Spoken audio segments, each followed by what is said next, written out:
Karena paham bahwa jodoh anaknya ada di tangan Dek, pacaran tidak mendekatkanmu kepada jodoh. Ini harus saya ulang-ulangi dimanapun. Pacaran tidak mendekatkanmu kepada jodohmu, hanya membatasi pilihanmu terhadap jodoh. Gak deketin seseorang sama jodoh. Jangankan pacaran, yang udah booking gedung, sebar undangan, batal, ada apa gak ada? Ada kok gitu. Apatah lagi sekedar pacaran. Banyak banget pacaran 7 tahun, abis itu kawin, bukan sama dia. 7 tahun jagain jodohnya orang. Sesudah 7 tahun saya pacaran dengannya, akhirnya saya hadir juga di pelaminan sebagai tamu undangan.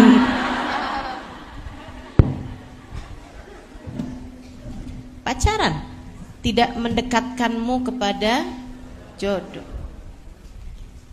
Jadi Dek, gak usahlah pacaran.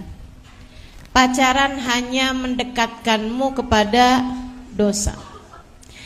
Dan dosa hanya akan mendekatkanmu kepada neraka. Na'udzubillah. Berimanlah kepada Allah. Pakai keimananmu untuk menempuh jalur kebahagiaanmu. Pakai keimananmu untuk menempuh jalur bahagiamu, saudariku sekalian. Dengan meyakini bahwasanya Allah lah pengendali kehidupan. Allah memang tidak akan selalu memberi apa yang kita inginkan. Akan tetapi Allah selalu akan memberi kepada kita apa yang kita butuhkan. Maka tenangkan hatimu, tenangkan jiwamu. Tapi ustazah, saya belum datang-datang juga jodohnya. Padahal saya udah minta sama Allah, ustazah. Karena Allah tahu kamu sebenarnya belum perlu. Tapi saya udah pengen. Ya lain tuh urusannya. Kan saya bilang tadi, Allah tidak selalu akan memberi padamu apa yang kamu mau, tapi Allah akan memberi padamu apa yang kamu perlu. Saya menikah udah 21 tahun ini. Dan saya belum ada keturunan. Belum ada anak. Teman-teman saya sekalian, apakah karenanya saya tidak bahagia? Saudaraku sekalian yang saya muliakan, kenapa saya tetap dapat berbahagia walaupun saya belum ada anak? Karena saya tahu Allah memberi kepada saya apa yang saya perlu, bukan apa yang saya mau. Itu. Maka ketika doamu belum diijabah atau ketika doamu tidak diijabah Allah, kamu hanya perlu mengingatkan diri bahwa ternyata bukan di situ letak bahagiamu. Tenang aja Dek. Kalau mau nyari susahnya semua orang juga susah. Kamu ngerasa ini saya susah nih karena saya belum punya suami. Kamu pikir yang udah punya suami gak susah?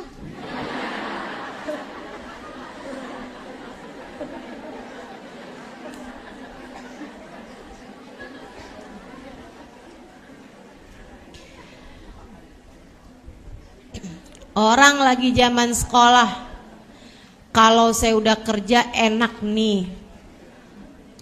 Pas udah kerja, kalau saya udah nikah enak nih. Pas udah nikah, kalau saya udah punya anak enak nih. Udah punya anak, Kalau anak udah gede-gede enak nih. Pas udah tua, dulu waktu zaman saya muda enak tuh kayaknya. Kapan kamu enaknya? Masya Allah. Kalau mau bicara susah semua orang, gitu kan?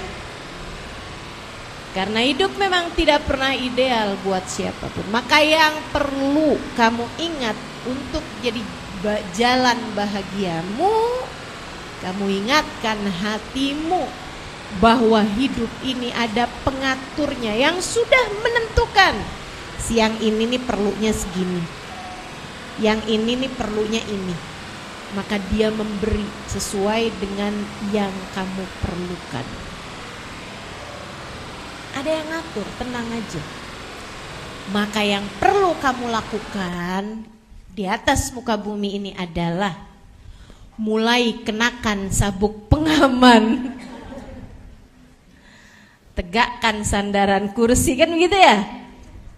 Kemudian bacalah doa. Bismillah, amantu billah, tawakkaltu ala Allah, la hawla wala quwata illa billahil aliyil azim. Tenangkan hatimu dan mulailah terbang. Kan begitu? Mulailah jalani kehidupan dengan tenang, dengan bahagia. Tenang, sudah ada yang ngatur. Gitu. Jadi dalam keadaan apapun kamu perlu ingatkan dirimu dengan satu hal itu. Lagi ada yang sakit, wahai hati, tenang, tenang. Ada Allah yang maha menyembuhkan. Keadaan lagi sulit, gak punya uang, wahai hati, tenang, tenang. Bersama dengan kita ada Allah. Makasih. Bersama dengan kita ada Allah yang maha mengatur kehidupan kita. Kasih. Ini kan Allah memberi saya apa yang saya perlukan. Tanpa perlu saya ngomong sama siapa-siapa. Dari tadi nggak enak banget nih. Duduknya kurang sandaran. Doakan mudah-mudahan cepat sehat. Teman-teman saya ikut sekalian yang saya muliakan, maka kita hanya perlu tahu bahwa Allah akan selalu memberi kepada kita apa yang kita perlukan. Teruslah ingatkan diri dalam segala keadaan. Tenang wahai diri, ada Allah. Tenang wahai hati, ada Allah. Apapun saja kondisimu, selalulah ingatkan hati dengan hal tersebut. Nomor 1 dari kunci kebahagiaan adalah iman. Yang nomor 2, kunci kebahagiaan adalah zikrullah.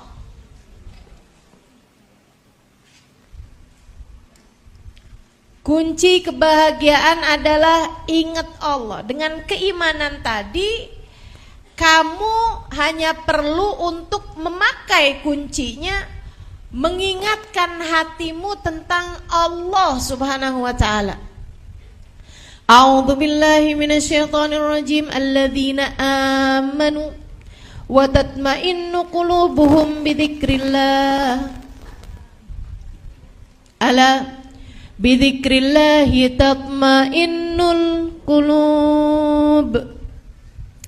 Kata Allah, alladzina amanu, orang-orang yang beriman, wa tatma'innu qulubuhum bidzikrillah, hati mereka senantiasa tenang bidzikrillah karena mengingat Allah.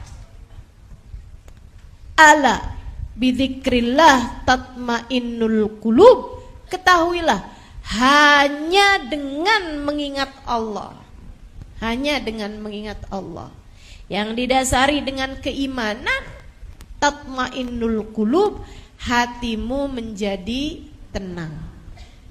hanya dengan mengingat Allah, yang dasari dengan keimanan yang tadi itu, maka hati akan menjadi tenang. Sehingga sekalian saya muliakan, hatimu tenang ketika kamu ingat Allah Subhanahu wa taala. Maka jangan mau menjadi hati yang gelisah dengan lupa kepada Allah. Orang kalau lupa mulu sama Allah, nggak ada inget-ingetnya sama Allah, hatinya gelisah terus-terusan.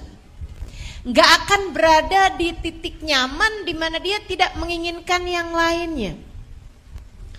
Kalau teman-teman tanya, Ustazah, apa yang Ustazah inginkan? Kapan? Saat ini? Ya di sini sekarang. Apa yang sedang saya inginkan saat ini? Berbicara padamu. Apa yang sedang saya inginkan saat ini di sini adalah berbicara padamu. Berbicara padamu, mengingatkanmu tentang Allah. Adalah duduk di sini, pegang mic, mudah-mudahan mic-nya nggak mati-mati sampai selesai saya berbicara, kan begitu ya? Menyampaikan kepadamu tentang jalan hidup yang bahagia. Teman-teman, sungguh nggak terkait dengan harta. Saya banyak ketemu orang kaya yang hidupnya sengsara. Saya banyak jumpa orang kaya yang hidupnya menderita. Ustazah, doakan saya, kata seseorang. Kamu nggak kenal, nggak usah mikir-mikir. Ustazah, doakan saya. Dengan linangan air mata dia berkata, seseorang yang hartanya nggak berseri duitnya. Saudara sekalian, saya bilang, kenapa? Saya Ustazah tiap malam nggak bisa tidur. Saya Ustazah tiap malam melihatin anak saya nangis Ustazah. Saya rasa saya tidak akan mendampingi masa-masa hidupnya. Saya bilang, kenapa? Kamu kena sakit yang membuat kamu akan segera meninggal dunia gitu, kata dokter misalnya. Enggak juga Ustazah, saya sebenarnya enggak kenapa-napa. Saya sebenarnya juga enggak tahu kenapa.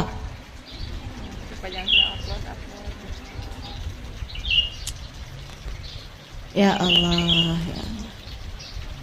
Ada begitu banyak orang-orang di atas muka bumi ini, saudara sekalian, punya harta melimpah ruah, hidup mereka belum tentu bahagia. Yang berilmu hidupnya nggak bahagia banyak. Artis misalnya gitu ya, penyanyi, orang terkenal misalnya, yang memutuskan untuk bunuh diri, bukan satu, bukan dua teman-teman. Ada banyak di antara mereka yang seperti itu, yang kecanduan barang-barang terlarang karena merasa hidupnya sangat menderita. Ada banyak saudaraku sekalian yang saya muliakan. Orang-orang cantik-cantik, kaya-kaya yang hidupnya merasa menderita, ada banyak di antaranya. Ada banyak. Jadi kalau kamu berpikir bahwa kalau aja saya kaya tuh saya nggak bakalan kayak gini nih, kalau aja saya cantik saya nggak bakalan kayak begini, kalau aja saya terkenal gitu, dimuliakan orang gitu, saya nggak akan kayak begini. Kamu salah alamat. Salah alamat dalam kebahagiaan. Hatimu itu loh dek, hatimu itu loh bu, kak, nak, ada dalam genggaman Allah.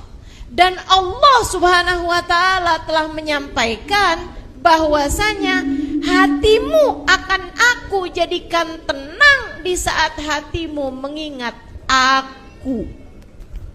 Allahnya bilang begitu. Ala bidzikrillahi tatmainnul qulub.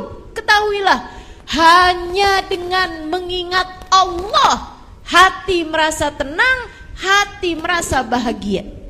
Siapa manusia yang hidupnya paling bahagia di atas muka bumi ini? Baginda kita, Nabi besar Muhammad sallallahu alaihi wasallam. Hingga dengan kebahagiaan hatinya, beliau mampu membahagiakan orang lain.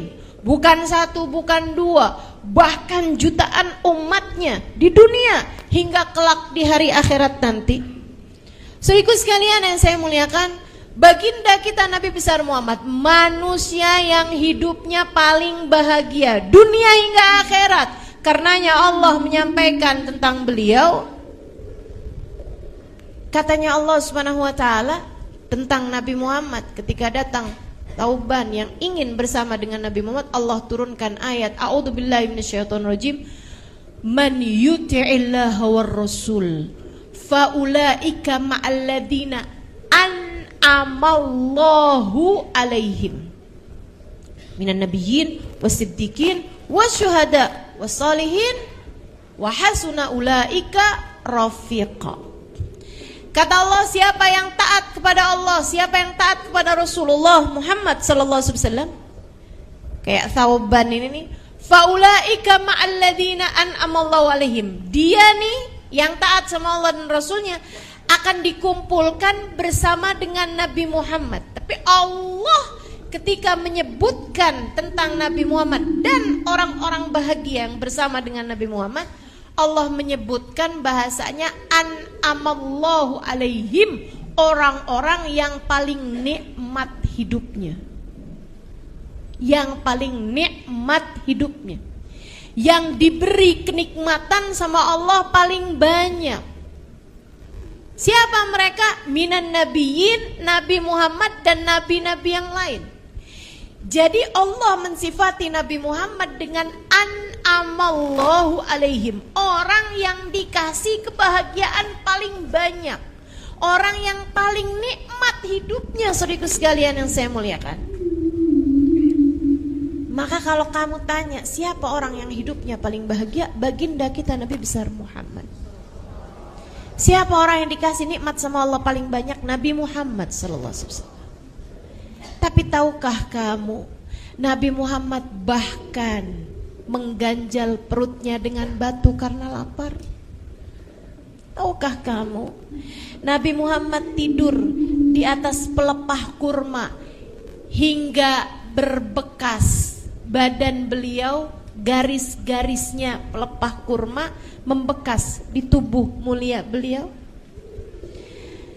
Tahukah kamu, Nabi Muhammad alaihi wassalam, manusia paling bahagia ini makan dan tidak ada lauknya. Roti keras gak ada lauknya. Minta lauk sama istrinya, istrinya bilang kita sedang punya tidak sedang punya apa-apa Rasulullah kecuali cuka. Nabi Muhammad bilang hati, kemarikanlah kalau begitu. Nabi pun mulai mencocol roti keras beliau dengan cuka. Saudara sekalian, Nabi Muhammad memakannya. Kayak apa tuh rasanya? Gimana wajah beliau ketika memakan makanan tersebut? Nabi Muhammad memakannya dengan tersenyum bahagia. Sampai sesudah makan, istrinya bertanya, bagaimana rasanya wahai Rasul? Karena rupanya istrinya aja gak pernah nyoba. Nabi Muhammad menjawab, ni'mal idamul khal. Saya baru tahu ternyata lauk paling enak adalah cuka. Kenapa begitu wahai Rasul? Karena Nabi Muhammad mengingat Allah dalam setiap waktunya, faham bahwa rezeki ini dari Allah. Maka Allah pun menjadikan hati Nabi Muhammad lapang. Allah pun menjadikan hati Nabi Muhammad tenang. Allah pun menjadikan hati Nabi Muhammad bahagia bidzikrillah, dengan beliau senantiasa mengingat Allah. Istri yang selalu mengingat Allah bahagia siapapun suaminya. Dia lihat suaminya senyum. Suaminya nanya, kamu senyum-senyum kenapa? Seneng jadi istri abah.